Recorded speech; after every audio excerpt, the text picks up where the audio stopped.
నమస్తే అండి, నా పేరు బాలస్వామి. నేను సిఆర్డీఏ కమ్యూనికేషన్ డిపార్ట్మెంట్. ఇప్పుడు మనము ఐకానిక్ టవర్కి సంబంధించి హైకోర్టు సైట్లో అయితే ఉన్నాము. సో ఇక్కడ సంబంధించి మనం లాస్ట్ టైం మాట్లాడుకున్నట్టుగానే పోర్ కాంక్రీటింగ్స్ జరుగుతున్నాయి. ఈసారి రికార్డు స్థాయిలో కాంక్రీటింగ్ ఒకేసారి జరగాలన్న ఆలోచనతో 4 పోర్లు ఒకేసారి కాంక్రీట్ చేయాలని చెప్పేసి దానికి సంసిద్ధమయ్యారు. దాంట్లో భాగంగా మొత్తం వచ్చేటప్పటికి 15,150 క్యూబిక్ మీటర్ల ఆఫ్ కాంక్రీట్ని, అంటే ప్రీవియస్ చేసిన దానికన్నా 5 రెట్లు ఎక్కువ ఇంతతో పని జరుగుతుందన్నమాట. అంటే 5 రెట్లు 3,000 నుంచి 15,000 ఒకేసారి వర్క్ జరుగుతుందంటే ఆలోచించండి ఎంత స్పీడ్గా శరవేగంగా వర్క్లు అయితే జరుగుతున్నాయి ఇక్కడ. దాంట్లో మొత్తం 4 పోర్లు ఒకేసారి చేయడము, వాళ్ళు కూడా time period as early as possible record స్థాయిలో ఒక గుర్తింపు వచ్చేలాగా అంత తొందరగా కంప్లీట్ చేశాము అని చెప్పి అనిపించుకునేలాగా అయితే వర్క్ చేయడం జరుగుతుంది.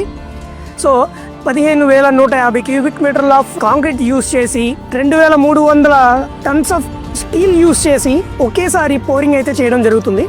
మొత్తం ఇక్కడికి వచ్చేటప్పటికి 3 షిఫ్ట్లో వర్కింగ్ జరుగుతుంది. డే అండ్ నైట్ వర్క్లు చేయాలని చెప్పేసి వీళ్ళు మొత్తం ప్రిపేర్ అయ్యి ఉన్నారండి. దాంట్లో భాగంగా మొత్తము 600 మంది వర్కర్స్, 100 మంది ఇంజనీర్స్, సేఫ్టీ డిపార్ట్మెంటు, ఏపీసీఆర్డీఐ ఇంజనీర్స్, సిఈస్, టీఈస్ అందరూ ఒకేసారి మానిటర్ చేస్తూ ఈ పోర్ని అయితే కంప్లీట్ చేయాలని చెప్పేసి ఇక్కడ పనులు అయితే జరుగుతున్నాయి. మీరు ఇక్కడ పనులు చూస్తే శరవేగంగా జరుగుతున్నాయండి. వర్కర్స్ చూడొచ్చు, వర్క్ చూడొచ్చు, ఇక్కడ ఎంతమంది వర్క్ చేస్తున్నారు, ఎంత మ్యాన్ పవర్ ఉంది. బూమర్స్, మన వెనక సైడ్ బూమర్స్ కనిపిస్తున్నాయి.